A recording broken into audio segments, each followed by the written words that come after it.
My name is Tom Banchoff. I'm director of the Berkeley Center for Religion, Peace, and World Affairs here at Georgetown. And it's my pleasure to welcome you to this lunchtime presentation with Liz Bucar, one of our postdoctoral fellows this year at the center. The title, as you can see here, Good Hijab, Bad Hijab, Material Performance as Political Participation in Iran. Many of you know Liz from her work here at the center and through her published work. I'll just give you a little bit of background. She got a BA in government, my home discipline, at Harvard. She left government behind, did a PhD in religious ethics at the University of Chicago Divinity School just this last year, completed that. The title of her dissertation was and is Imperfect Obedience, Feminist Ethics from the Rhetoric of John Paul II and Ayatollah Khomeini. As the title suggests, Liz is a creative thinker, a daring thinker who's comfortable working across religious traditions, comfortable looking at new social movements, women's movements on the one hand, and more traditional religious structures on the other, and at how they intersect. She already has an impressive list of publications to her credit. I'll just mention a couple. One is an edited volume, a volume she co-edited in 2005, Does Human Rights Need God? The other, a more recent piece drawn from her dissertation, Speaking of Motherhood, the Rhetoric of John Paul II and Ayatollah Khomeini. I will also highlight, and we're very pleased that this is the case, that Liz has landed a wonderful job next year as an assistant professor of religion at the University of North Carolina-Greensboro. So that's cause for celebration. And to bring it back to the center, Liz, you've been a great citizen and colleague this year. So it's a pleasure to have you here today.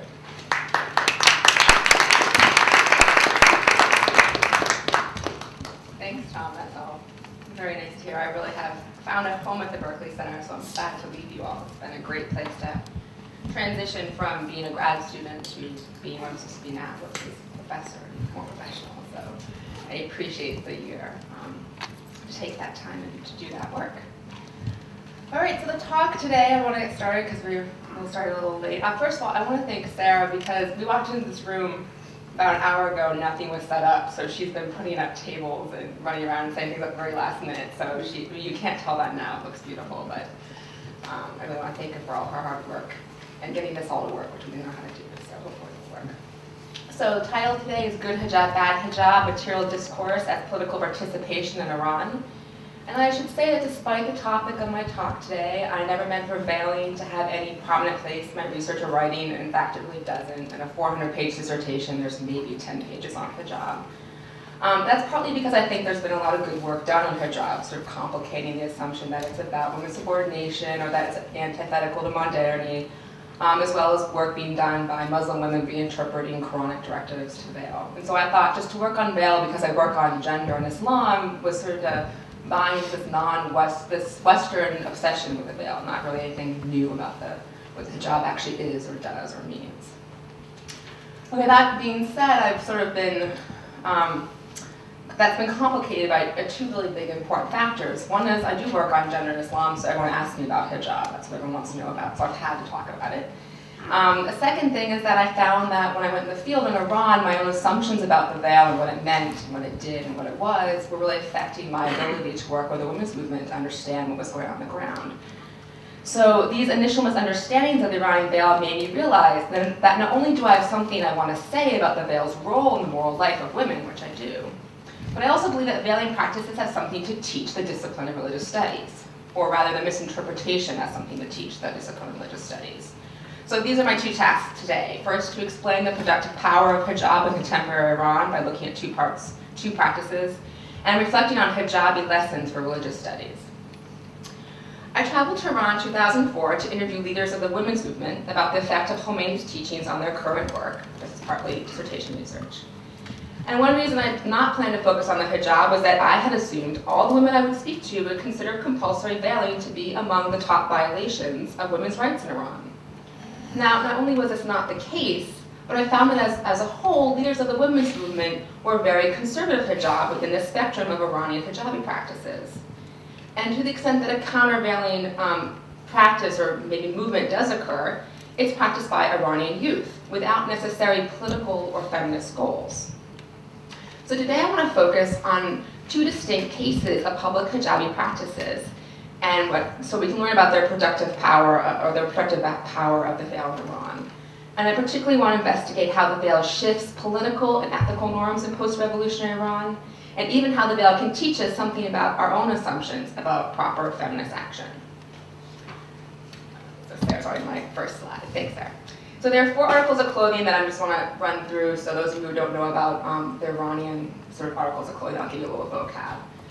First is a chador. That's maybe what a lot of you think about when you think about the hijab. That's what's often portrayed in Western media. It's a traditional form of dress in Iran, still worn, goes back to the 10th century.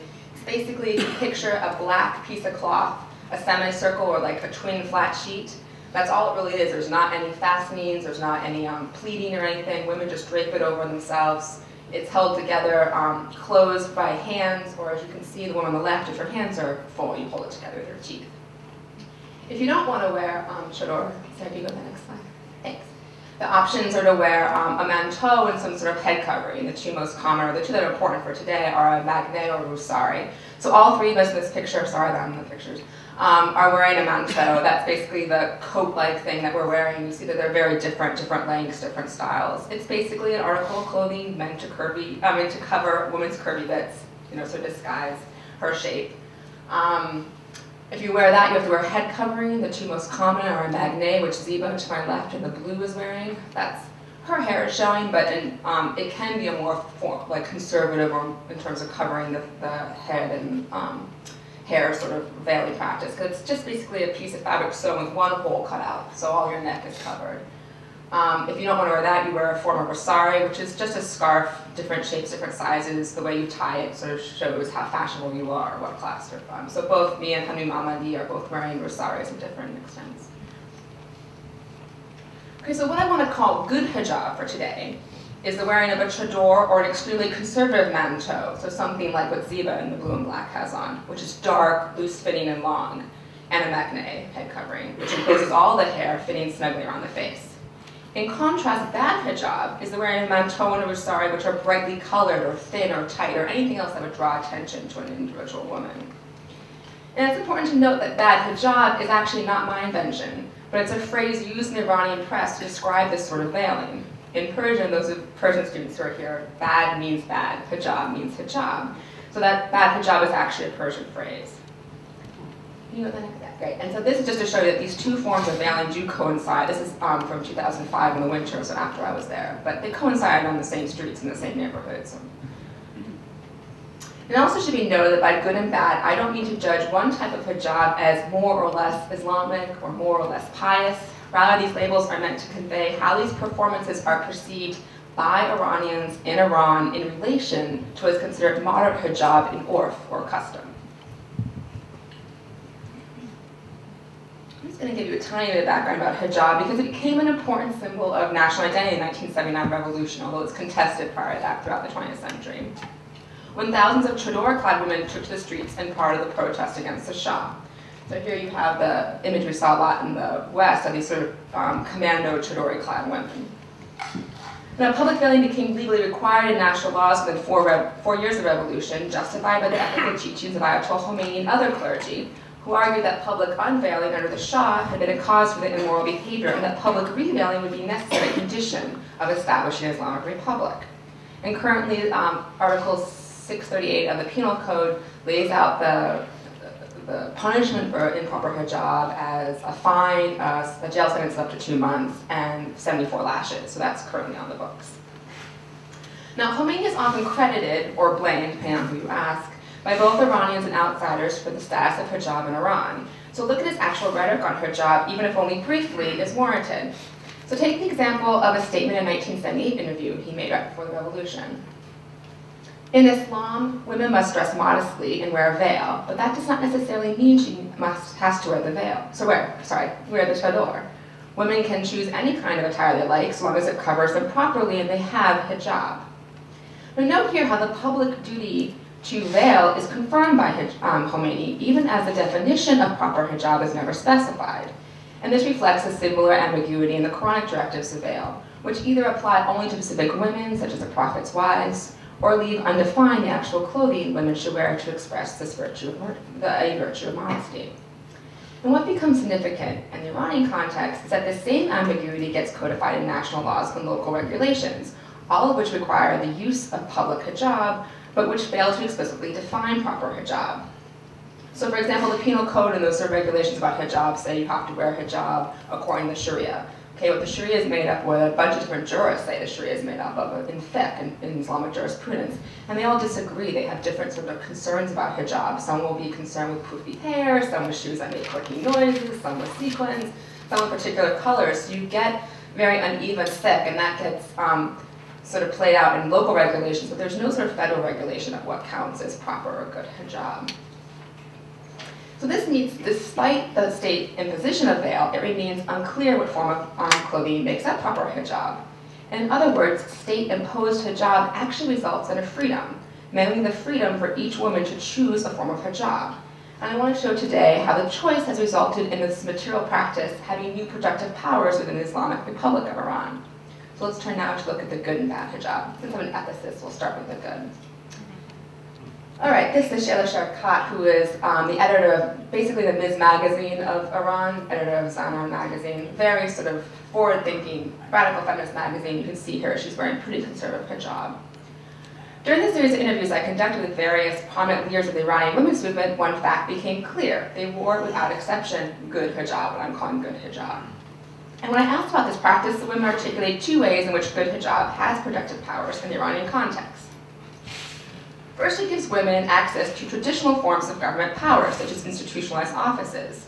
So built into the Iranian government structure, which is very different than the US sort of structure, there are special advisors to women's affairs at really every level. So president, governor, this judiciary, this minister, whatever, all different levels. And this is a photograph of the advisor in women's affairs to the governor of Isfahan.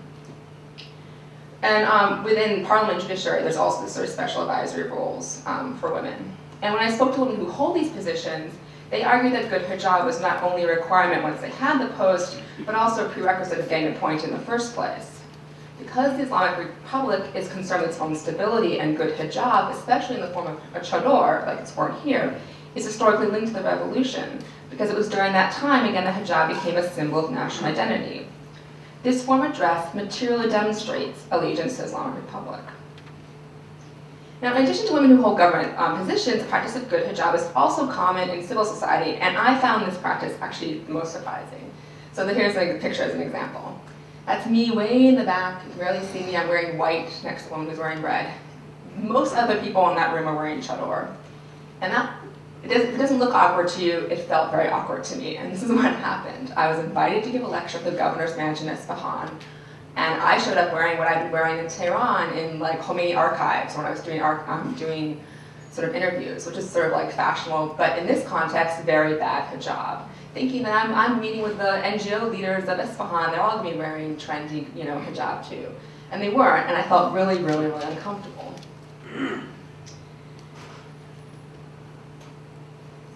So my faux pas at the governor's mansion was caused by my incorrect assumption that the hijabi practices of civil society would be bad or even moderate hijab, when in fact it's quite noticeable that the staff of an NGO tends to wear the same sort of hijab, which tends to be conservative, a sort of dress code if you like.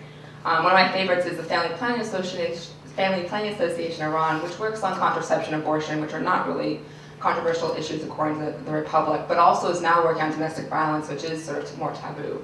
That entire staff, the women all wear something that looks like a manteau and a matinee crossed with a candy striping uniform. So it's like medical hijab. It's white and pink stripes, and they all look like they should be on the ward of some hospital. And that's part to sort of mark themselves as both very much working for proper understandings of Muslim womanhood, but also doing medical work. We are doing domestic violence is a healthcare issue. It is not a feminist issue. We are dressed to sort of show you that, to materially demonstrate that. Now, the appointed elected officials and the civil society leaders I spoke to argue that their good hijabi practices mean they do not need to defend their activities as Islamic. They believe their good hijab announces something like, I'm in chador, obviously I'm a good Muslim, and I'm a supporter of the Islamic Revolution, the Islamic Republic, so let's get down to the business of drafting policy and implementing social change. Okay, now I can do bad hijab, which is more fun. Bad hijab, or what not to wear in Tehran.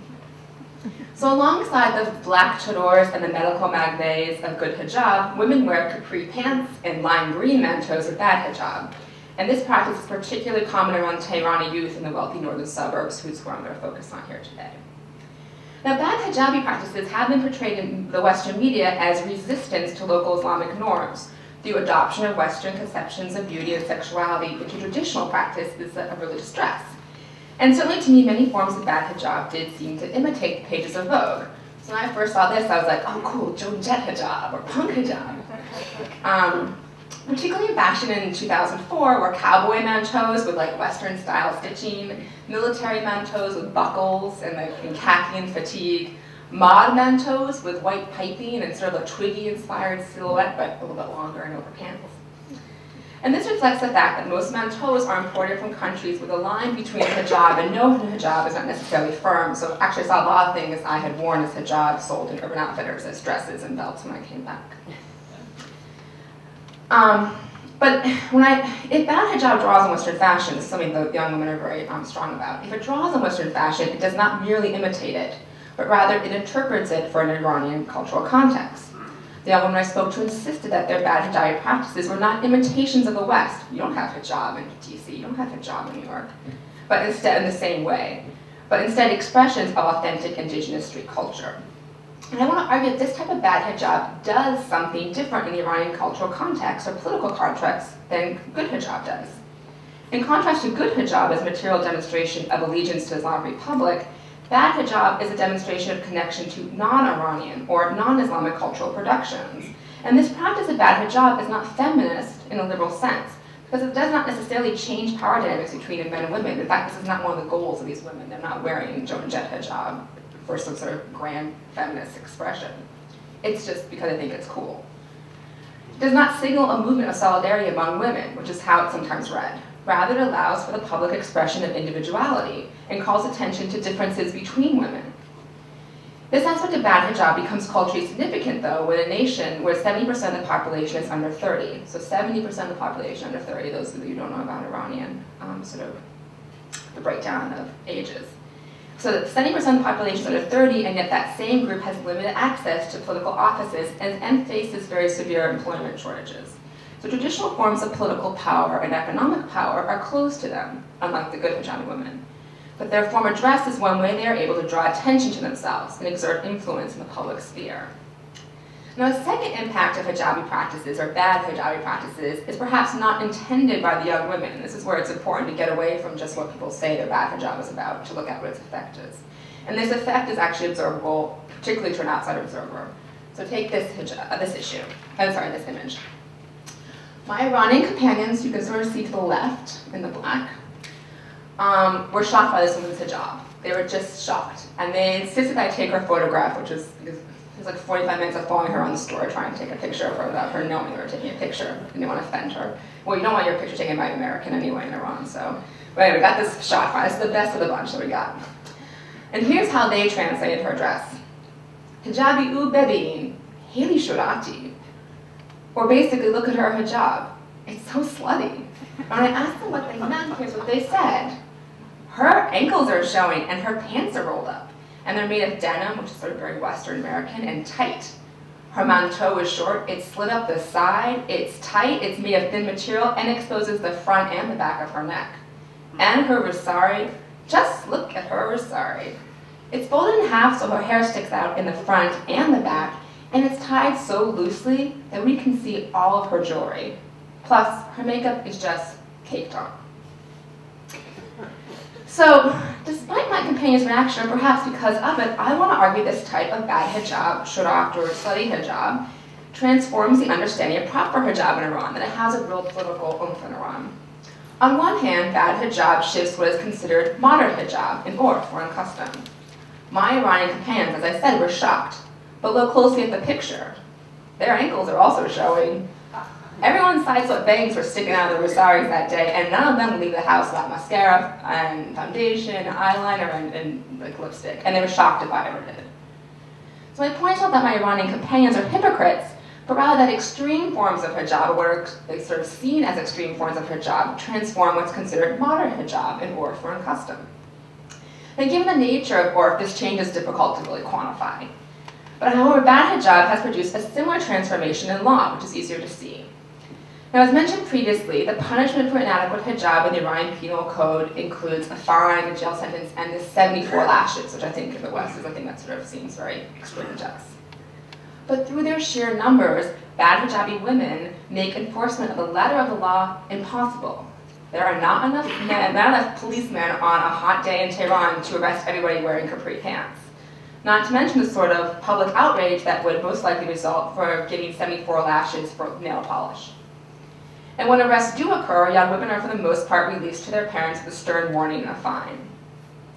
In this way, bad hijab has shifted the way Sharia is codified in Iranian law, changing the effective enforcement of the law by letting custom transform divine Islamic law, at least in practice. So hijab begins to form instead of only being formed by Islamic law and politics in Iran. So I have some conclusions. This is the last slide. Pictures are over, sorry. So I did that because I had some sort of more theoretical things I wanted to say. And as a nod to the Berkeley Center, these are my hijabi lessons for the Berkeley Center's sort of subtitle as a study of religion, politics, world affairs. So these are my hijabi lessons for the Berkeley Center and our sort of focus. The danger of feminist ventriloquism beyond the good and bad girls, which is about moral agency, and performance as logical discourse.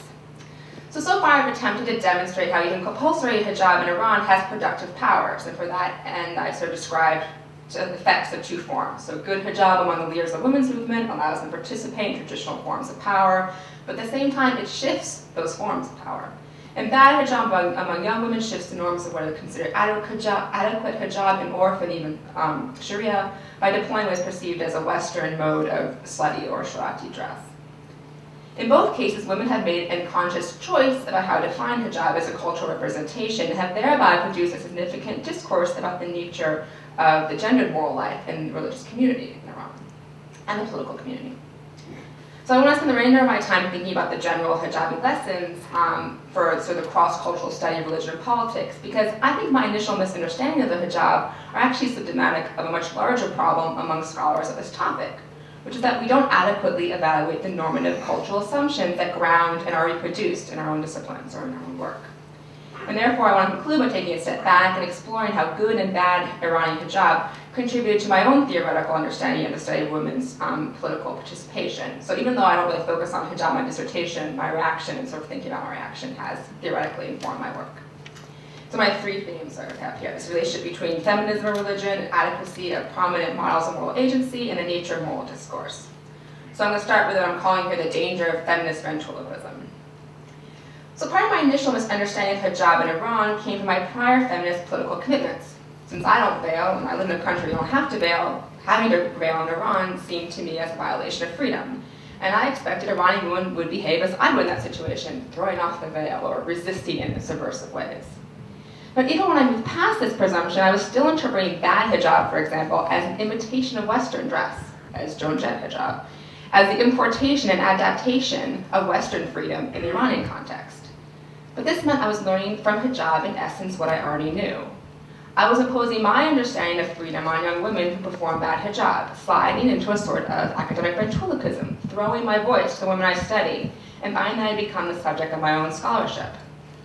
So in this way, hijab can help us, or help me, understand the importance of distinction between feminist description, feminist explanation, and feminist politics in cross-cultural religious studies. So feminist description seeks to provide details of the experience of living female gendered lives. So in the case of hijab, feminist description is concerned with the actual forms of dress women wear, or the circumstances under which these forms change. Feminist explanation goes a step further, attempting to explain why women are like they are, why they do what they do. And today I've attempted this level of feminist work through suggesting the ways in which good hijab and bad hijab have productive powers, both from their citation of prevalent religious discourses and their ability to shift the ethical implications of those discourses within a particular political and cultural context. Now, feminist politics is the most prescriptive or properly normative of the group. So we have description, explanation, and politics. Feminist politics is the most normative. It often begins with the assumption that assumption about women's constrained freedom under conditions of patriarchy and a desire to eradicate these conditions. So feminist politics begin with a normative claim: women are equal to men, and a normative agenda of insurgency: women must be treated as equal to men. Now, both feminist description and explanation also begin with assumptions, namely that by looking at women, we can learn something that is neglected in gender-neutral analysis. But they do not necessarily imply any prior normative or political agenda. And in contrast, feminist politics is always acutely concerned with critique and reform. In the case of hijab, for example, feminist politics might attempt to assess this practice as either part of women's subordination or as central to their freedom. However, hijabi practices raise an important challenge to the proper role of feminist politics in cross-cultural studies of religion, because the range of actual practices of hijab in post-revolutionary Iran complicates any attempt to normatively assess it. Currently, all women use hijab in the Islamic Republic. This means it's used simultaneously in a number of ways, as a fashion statement to sort of show your family class, to obtain education, to do field work, sneak into Shia shrines. In other words, hijab is used to participate in all forms of Iranian modern life, and in each of these cases, the productive power of hijab is different. Its politics is different. So in order to make any responsible claim about whether hijab is good or bad for women, we need to specify which form of practice, by which women, before which audience, within which historical or cultural or political context, and for which end. This is all to say that in the case of hijab, descriptive and analytical work logically precedes political assessment, or it should, although it often doesn't. And I think this should encourage religion scholars to be aware of the order of operations of their work, particularly when considering sort of cross-cultural subject matter. And to think about the way in which these cultural assumptions might interfere with sort of deeper and real descriptive and explanatory accuracy. So this is the first hijabi lesson from the Berkeley Center, or the first hijabi lesson for the study of religion, politics, and world affairs. The importance of attending to the relationship between description, analysis, and prescription in our scholarship. My second lesson is about how to theorize moral agency. Now, scholarship on religious women tends to fall into one or two ethical camps, what I call autonomy or heteronomy, because I'm a trans-ethicist, I use those technical words. But basically, autonomy-based studies of religious women assume religion, or even non-Western culture in general, quite honestly, is an obstacle to women's freedom, and tend to focus only on women's dissent from religious traditions, rejecting actions which look like are intended as obedience. So I like to say that autonomy just cares about the bad girls of religion. In contrast, heteronomy, developed in the recent work of Saad Mahmoud, sees religion as an essential condition of women's freedom, or some women's freedom, for example, Muslim women's freedom. It places women within a system of external forces and emphasizes the role of habituation for the moral life. However, heteronomous work tends to obscure free subjects or reject their existence outright, and it focuses scholarly inquiry on how women enact religious traditions, neglecting how this enactment itself can be ambiguous or even innovative or unexpected. In this way, heteronomy focuses on the good girl's religion. Now, the issue raised by Iranian hijab is the importance of getting beyond the autonomy versus heteronomy dichotomy, or what I call getting beyond the good girls and bad girls of religion. So when applied to specific case studies, these prominent approaches tend to categorize women or women's actions as either morally good, those obedient ones, or morally bad, dissenting ones. But hijabi practices in Iran are not so easily pinned down. On one hand, this is because hijab is performance, not necessarily an expression of some individual identity. Women are not good or bad hijabi women. Rather, they perform good and bad hijab in different contexts. So a Tehrani woman may wear bad hijab at a coffee shop in Banak Square on a date, but then she'll wear good hijab when she goes to maybe her work at the government office or to visit family in Isfahan, a more conservative city. Someone like Alad Kulai wore very good hijab to be elected to parliament, and then she was the first woman to show up on the parliament floor not wearing chador. In that context, an expression of bad hijab, or a performance that was read as bad hijab. Moreover, post-revolutionary Iran offers a unique political case study for considering individual free will, which is sort of a thing that autonomy is interested in, and state-enforced duty, something that heteronomy is interested in, within one political context. I think Iran's a really fun way to think about this, or a helpful way to think about this. So since the 1979 revolution, all women's political actions in Iran are constituted to some extent by Islam, because we have an Islamic republic. Some of the laws are Islamic, some of the cultural norms are Islamic. You have to sort of reference and cite Islam. But at the same time, women's actions cannot be perfectly predicted by some prior understanding of Islam. Their actions are not determined by Islam. And in fact, women's actions often shift the local understandings of Islam. In the case of hijab, I've tried to show how the conditions of a governmental mandate for all women to publicly veil actually create an opportunity for women's public dress to shift the meanings of Muslim womanhood in a number of areas. My point is that if hijab is a form of women's agency, and I think it is, it demonstrates a twofold form of agency that moves beyond autonomy and heteronomy. And I've called this in previous writings dionomy, which is just a word I made up, just to sort of mean dual law. Dual insofar as it both autonomous and heteronomous laws are acknowledged as sources of the moral life, but they're held together in dionomy in a sort of tenuous way, with my emphasis being on the process by which these two sources they interact and that they're in tension, and that tension is productive and complicated and interesting. So the model for action in dionomy is also therefore double. A woman is formed within a specific discursive and performative environment, but she's also able to interrogate and change that environment. So think of the relationship between a teenage daughter and her mother. So I don't know about you, but when I hit about 13, I started really back-talking my mom, which is not part of her plan for my sort of upbringing. And yet, at the same time, I was really enacting this sort of strong woman she was trying to get me to be at some point, even if it was unanticipated sort of response or action. Or if you want to think about it in terms of more scholarly terms, think about me as a junior scholar. I'm very much influenced by my advisors at the University of Chicago, my colleagues there, and my new colleagues that I've met through Georgetown. But like, not even my advisor could have predicted the subject of my dissertation. He was sort of shocked when I walked in with that topic. And nobody sort of knows my next article is going to be about. That's because I have my own voice, even though I'm very much formed and informed by those around me. In the case of the performance of good and bad hijab, we can see how, as opposed to merely good or bad girls, these women exist in a religious moral ground that works within existing discursive parameters, even as it shifts those parameters. And this is the second hijabi lesson for religion, politics, and world affairs, the importance of exploring a thicker twofold understanding of moral and political agency. Now, the third lesson is on cultural performance as religious discourse. Now, religious discourse has been a key concern in religious studies, particularly in vogue right now is Talal Saad's, the anthropologist's, definition of Islam as discursive tradition. But there's widespread debate about how to conceptualize discourse, how to study discourse and arguments within religious communities. So what can hijabi practices teach us about religious discourse and arguments, since I've been saying it's a practice?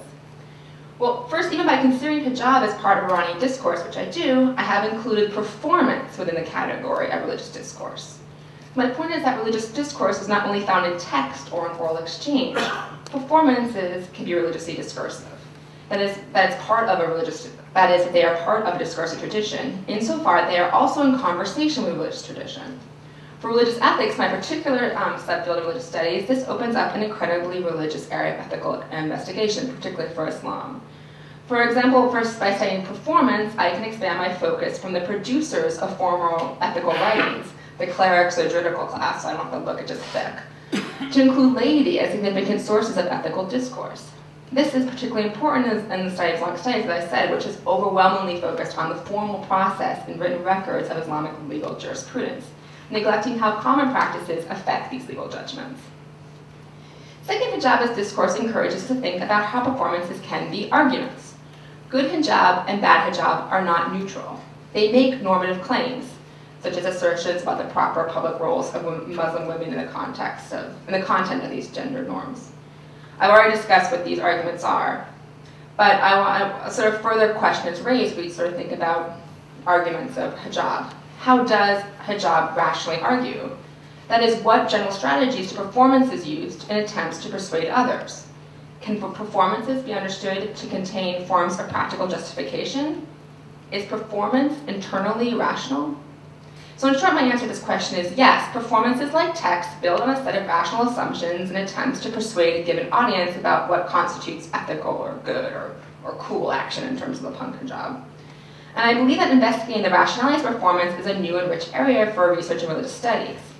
For example, how does ritual, daily practice, social interaction, and political ceremony contribute to a community's religious understandings? And although I'm only at the beginning stages of this trajectory of my research, having focused previously on the written and spoken discourse, I see one way I just want to touch on in terms of theorizing the rationality of performance. So one idea is to think about how performances have responsive logics. Let's just for the sake of argument, let me consider the logics of hijab in relation, in response to Khomeini's mandate to publicly veil. Okay, so responsive logics. I know we're almost done, kind of got you the most complicated theoretical thing at the end, but bear with me.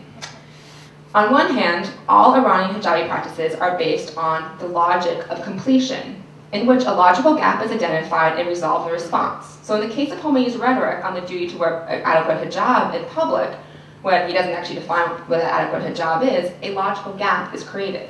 So women's actual performances of hijab resolves this gap, logically resolves this gap, by making assertions about what counts as adequate hijab. Now, good hijab can be further understood as a logic of intensification, based on the assumption that if some is good, more is better, the logic of intensification chooses one fact or value or presumption or hierarchy, etc., and argues for the virtue of its overperformance. Bad hijab, on the other hand, can be understood as a logic of redefinition, redefining a concept, belief, or practice central to the religious life. So in the case of bad hijab, women's dress is shifted from a communal marker of modesty and Muslim piety to an expression of individual identity. In the case of slutty hijab, women's modest dress becomes, ironically, a performance of maybe sexual availability or something very, very different than this sort of virtue of modesty. These are the sorts of things in investigation, performance, and logics I'd be concerned with. If there's any more questions, I'll save that for Q&A. I don't want to push my limits here. So I want to end by taking a step back from all this heavy theory and reflect on the politics of clothing just more generally, particularly as it relates to this Western obsession with a veil. What I want to say is there's nothing necessarily more natural or neutral than blue jeans and a t-shirt, than a menton or sari in Iran, or even a burqa in Afghanistan, even if I'm more accustomed to looking at the former. Each occupies an interested space. Each does political work. Each is an ethical argument. For example, Beyond the Job Market this year made the material norm of culture of the academy acutely real. Take the unsolicited interviewing advice I have been offering the last months, mostly from my male mentors. Make sure to wear a suit. Make sure you have 2 suits, because you have to have suit 1 for day 1, day 2. Women get judged on their suits more, you have to have 2 suits. Make sure you don't wear a skirt, no, wear a skirt, no short sleeves, keep your hair out of your face, don't show any cleavage, be sure to wear makeup, etc., etc. Now, even academics have a politics of dress, and this dress is acutely gendered. Now, if all human dress speaks of a social order, and I think it does, and therefore it's never politically neutral or ethically neutral, when we add religion to the mix, the forms of religious dress become even more complicated to understand. Given the global debate surrounding veiling practices in various communities, we might do well to remember that judgment of another's dress privileges one understanding not only of material representation or fashion, but also cultural production, and this is often done to the detriment of understanding how Muslim women define gender and feminist politics for themselves. Thank you.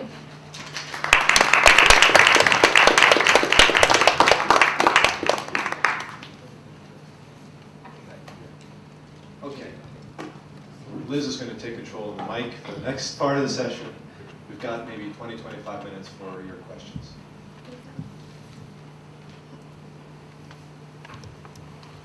I think, if I heard you correctly, you mentioned. Would you actually mind, since I know a lot of people in the room and I anyway, would you mind saying, like, sort of your affiliation or why you're here? Or who you are? I mentor a number of students, and one of them is Iranian, and she's on the job market right now, and just finished some interviews. If I heard you correctly, in addition to the covering, the color is also important, so lighter colors would be more daring. Depends on the season. So I'm not going to use the mic. Well, I'll use the mic. Can you guys hear me, or do you? Yeah, I'd rather not use the mic. I don't have to. It depends on the season. So it used to be you weren't allowed to wear pink or red, and each year that color thing gets pushed a little further by the women. So that summer it was lime green and turquoise that were sort of the most racy colors. I don't know what it is on the streets today. Pink used to be very... And the other question is this tradition of very conservative colors, why when women wear more daring colors in those cultures, they frequently don't match. They look very unfashionable. Like the last slide you showed, I mean, that woman looks very tacky in that outfit. Oh, no. Today, Iranian women are some of the best dressed, most sophisticated women I've ever... I mean, we're talking Hermes scarves. But it doesn't show in that picture. I mean, well, that was a young woman, but I wouldn't say as a whole that this is an unfashionable. This is the wealthy of Tehran are, you know, it's like being in Paris. And the difference is that the shape is a little different, but it's not, I mean, that's like when I say the mod manteaus were, that was what was in style in Paris that summer, and that was what was in style in Tehran. And the scarf that a woman in Paris will wear when it's raining around her head, but the rest of the time we're draped over her, like very expensive $3,000, $4,000 scarf, is what, you know, a woman of the same class, the same socioeconomic level will wear in Tehran. So that might have just been the one woman I chose, but yeah, no, in general, I was sort of poo-pooed about mine. I couldn't put things together in the way that they felt happy about it. It's like, it's just too black, it's too dark, we need to, like, you know. be more sophisticated, your fabrics need to be better. One thing about chador is, actually because different chadors, a woman can wear a chador to show piety, or sort of that she's from a religious family, but she can also show it as as sort of formal wear, as to show her class. And I can't tell the difference between the fabrics of these chadors, but an Iranian woman can. Like the very sort of expensive, crepey chadors, they would know right away that she was wealthy, even if they look the same to me. Yeah, Louis, right. I'm in the library, and I'm here partly because I have an Iranian dentist, and also because I'm a great fan of films like Abbas Kiarostami, whom I met several years ago at the Freer.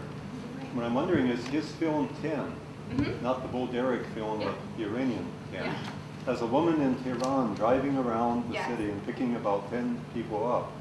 And she has a very sporty and very chic, hijab. And some of the reviews I remember spoke about the people that this was a political expression, or this was some kind of a statement, and that they were more noteworthy for what they revealed than for what they hid.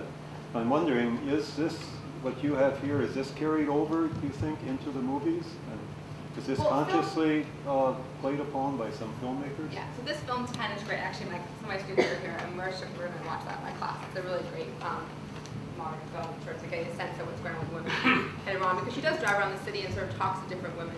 And what's interesting about that film is, yes, I mean, Iranian film is all political to some extent, because part of that film happens all in a car because it's more natural for you to see a woman in a car always in hijab than some of the other films where you go inside and the woman's still in hijab and she's just there with her husband and you're like, that's so weird, why? Or she's in bed and they can't shoot her in bed because she wouldn't be wearing hijab to bed, but they can't shoot her. So there's always that sort of political undertone. I don't remember the discourse around that particular film when it came out, but that was definitely showing a more, at the time, a more upper class, more fashionable sort of hijab that had been shown in films. But part of the statement was just, they also had a prostitute. She also talks to a prostitute in that film, which is something that is not really acknowledged by the Republic that even happens. There's all kinds of things that happen in that film that are great. It's a great film. We have a copy of the library here. Hi, Liz. Thank you for your talk. I'm an assistant professor here in theology. I do comparative religious ethics and feminism as well. So we have a lot of back and forth. When you did your moral agency today and you set up autonomy and heteronomy, and then your alternative to that, you jumped over the theonomy. And I know why theonomy you reject for this work in terms of we associate with Christian traditions pretty predominantly. But as you've worked with this, I would like to ask you to talk a little bit about theonomy, and if there's anything in there, obviously, with the caveat that we associate with Christian moral agency, that is useful in dichotomy, so that we can get, you said these women they're working out their agency in religious moral grounds, and so more than just sort of a political moral grounds, want to think of that in a sort of richer way. And if you could talk about theonomy or how that works into your idea of dichotomy. Yeah, that's a good question. So I have I should have actually given you this. But those who are interested in this, I have a piece under review at the JAR that goes more into the theonomy stuff. I did look at theonomy very much, and I didn't really want to come up with my own word. Like it's sort of goofy to come up with all these. Oh, so theonomy would just be, maybe I can't really do this. If autonomy is a sort of based on individual will, and heteronomy is based on sort of social construction, theonomy is what someone like Paul Tillich or a Christian theologian would say, yeah, I agree, there are problems with heteronomy and autonomy, but the way in which you recombine them is you make it about God. So theonomy is like, God is the source of law, so God is both the source of autonomous law and the source of heteronomous law. And so you come up with a Christian sort of conception of moral agency. I did look very seriously at theonomy and sort of how it's been conceptualized and the work of someone like Paul Tillich, and I rejected it for a number of reasons. One is that, again, my project is comparative, and it does very much feel like a Christian, the way that word is understood, it very much reads like a Christian theory of agency, and I was trying to sort of come with something that would work neutrally with my two traditions, or at least work equally in the two of them. But there were other, this is part of this JAR article really goes into this, and I'm trying to write notes down to myself what my bigger concerns were. It's not just that it's Christian, it's also that Tillich's a theologian. I'm not a theologian. I'm an ethicist interested in women's social movements. So he comes to theonomy with a different sort of concerns. He wants to insert God back into a theory of moral agency. I just want to have some way to get descriptive and analytical and exclamatory sort of purchase on what I see. I don't have anything invested in putting God back into the equation. Some of them when I'm talking to do have that, some of them don't, because some of them are more secular. So that was part of it, that it was much more a theological understanding of moral agency than maybe was going to work for some like more political and cultural subject matter. The other part of it was that it was, in addition to being more theological, it was just really more focused on God, and it still was this sort of top-down. I was really more interested in what was happening on the ground, and that again, sometimes it is about God and sometimes it's not. And I have a much more sort of articulate, sort of point-by-point thing in this article, which I'll send you, which I can't believe I haven't yet. But I mean, I did look at it, and I think it is a good alternative in terms of resolving the conflicts. Oh, here's actually another big issue now that I remember it. Tillich thinks that he is able to perfectly resolve the tension between autonomy and heteronomy. He thinks you put God on the table, and there's not a problem anymore. That theonomy itself is, if you understand theonomy, it all works out okay. It's clear what you should do. It's clear, who is doing good things and who is doing bad things. I actually think that it's not that easy. I think that tension is there. I think the women I talk to feel it. I think that tension is productive, and I didn't want to really resolve it as neatly as he did. I don't think that in practice it works out as well as he wants it to. So I wanted to sort of, that's one reason to come up with the dichotomy idea too, that it's not actually, you can't combine it under God perfectly. That tension, that back and forth was theoretically important to me understanding what we're doing. Oh, I should use the mic? Okay, sorry. You'll have trouble hearing me. I always like go in and out. Yeah, let me take one from this side and I'll go back over there. Face. Father John Hoy, the Woodstock Theological Center. This is very interesting, but I wonder if you could tell us a little bit about your dissertation. Sure. And everyone ever asked me my dissertation. I can tell you 400 pages. If you want to read it, you can read it. Part of what I'm supposed to be doing at the Berkeley Center is turning it into a manuscript. What I've been doing instead is teaching a class and being on the job market and working on articles, but that's what I'm supposed to be doing this spring. The dissertation actually is called, I think Tom said, Imperfect Obedience. It's actually called Creative Obedience. And it looks at the ways in which it has a very lot of complicated theoretical stuff about agency, which I sort of alluded to, and about rhetoric.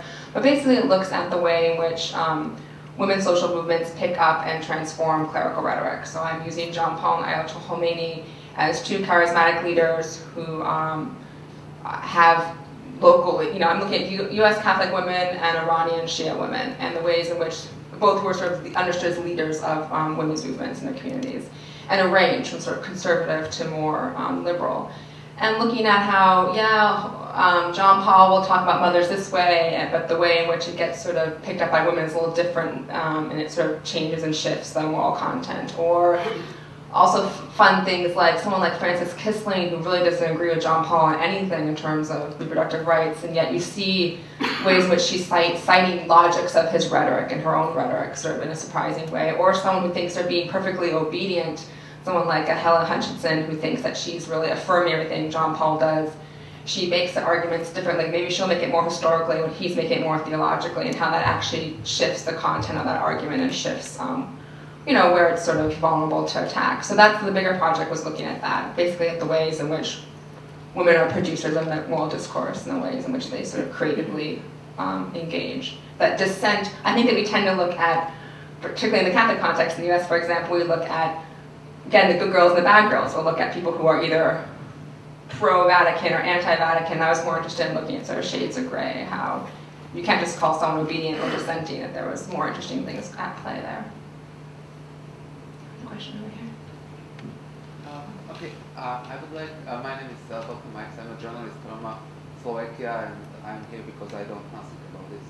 So, the question is, you told that good hijab is something for good Muslim, bad hijab is something what is a little bit with disobedience, or something like giving the notice that I am pro-Western or something like this. Does it mean that there is also a third level, no hijab, or will it be a third level, good hijab, bad hijab, no hijab? Mm-hmm. And the second thing is what I discuss with you is maybe you are talking about that if you are here, that you have here also some forms of you have to have 2 suits for some. Okay, on one side, if you don't have, you are not getting 74 slashes. So you are maybe not acknowledged like. Aha, but I'm not getting a tenure track job if I don't wear that, which is the equivalent of 74 lashes, as someone described it. Yes, I think that it is better to be a social than outlaw. You know. Well, there's a couple of things. So one is that actually good hijab does not necessarily say that I am a good Muslim. It says many different things in different contexts. And bad hijab doesn't necessarily say I'm bad or naughty or sexy. It means different things. Again, it means different things when you're with your friends versus when you're with your family. No hijab is not an option right now in Iran. And what's interesting is actually, I sort of glossed over this because I didn't want to give you a lot of history, but it takes 4 years for the law in Iran to say you have to wear public hijab. But everyone's wearing hijab publicly way before that because there's a lot of sort of social pressure to wear hijab. You couldn't not wear hijab because someone's going to arrest you right away, but because your neighbor would, harass you and things. So there's not an option to wear no hijab now. What's interesting about the women's social movements are that they don't care. Like, that's not a big issue. Employment is a big issue. Custody of children is a big issue. Education access is a big issue. Like wearing, and as someone who wore it for summer, as a non-Muslim, it was no big deal to wear it. So like in some ways it's more of an imposition to someone who is Muslim not to have the choice to publicly represent themselves as Muslim because I can get into a Shia shrine too because I'm wearing chador. And that, in some ways, it takes the choice away much more from a believing woman than it does from someone who's not believing. I didn't find it to be any issue. The deal with 74 lashes is, that's a good point, right? Me not getting a tenure track job is not the same thing as 74 lashes, even if it would have felt like that. But 74 lashes doesn't happen. And that's what's sort of fun about the ways in which hijab practices have actually reformed law. Not the way that we think law needs to be reformed. Like the code hasn't changed, but no one ever gets 74 lashes. It just never happens anymore. It would just be impossible. There'd be huge uprisings. And so even if it's on the laws, on the code, it doesn't, on the books, it doesn't actually matter. People have been able to reform it and shift it. You had a question? Yes, I have 3 actually. Okay. I'm sorry. Quick, I think. So I'm a professor at School of Nursing and Health Studies where I teach ethics and research and international health. The 3 questions are, you did your research in 2004. Yes. There have been some shifts in Iran in the last 3 years plus. And I wonder if you could talk about, if you were there now, what you think you would find. And the second is, I think it's an interesting comparison between Iran and Saudi Arabia, where I've been, and there's no wearing of the rolled up blue jeans and so forth, or minimal.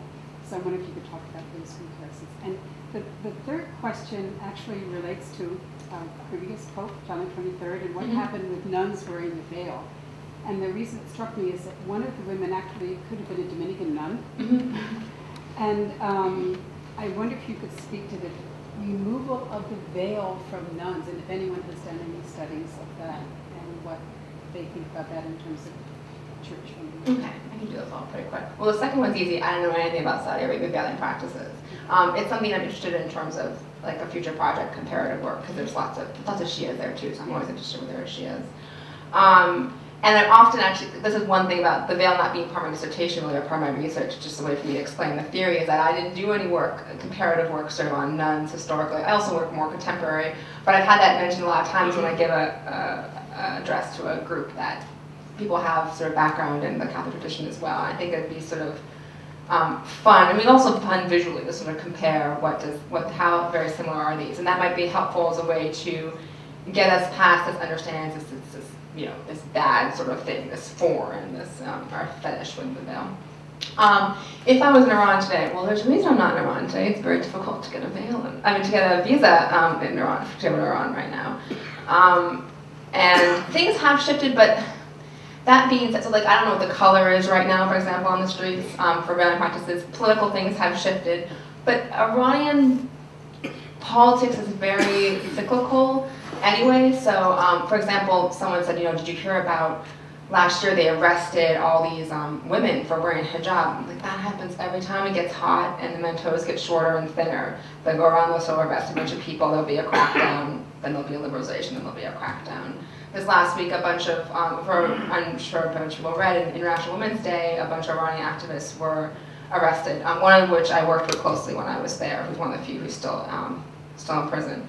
And when I was there in 2004, I left in the middle of a huge wave of crackdown on civil society.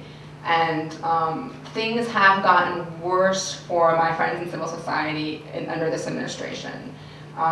That's partly because of US pressure on this administration.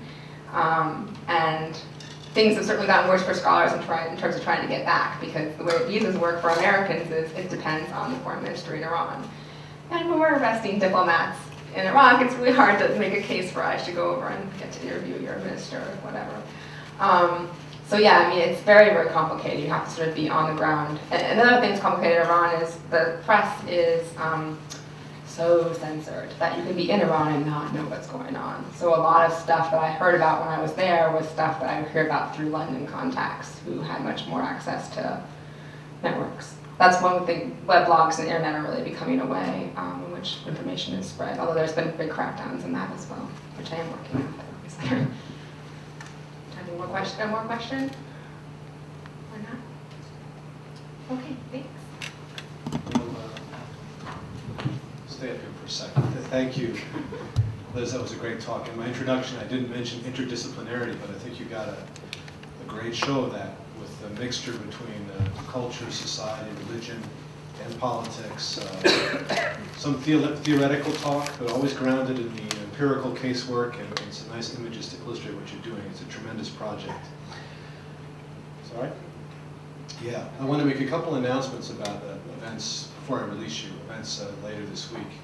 On Thursday, building off some of the things we talked about today, at 4:30 in the Berkeley Center, Akbar Ganji, Iranian journalist and dissident, will be giving a talk on religion and democracy in Iran.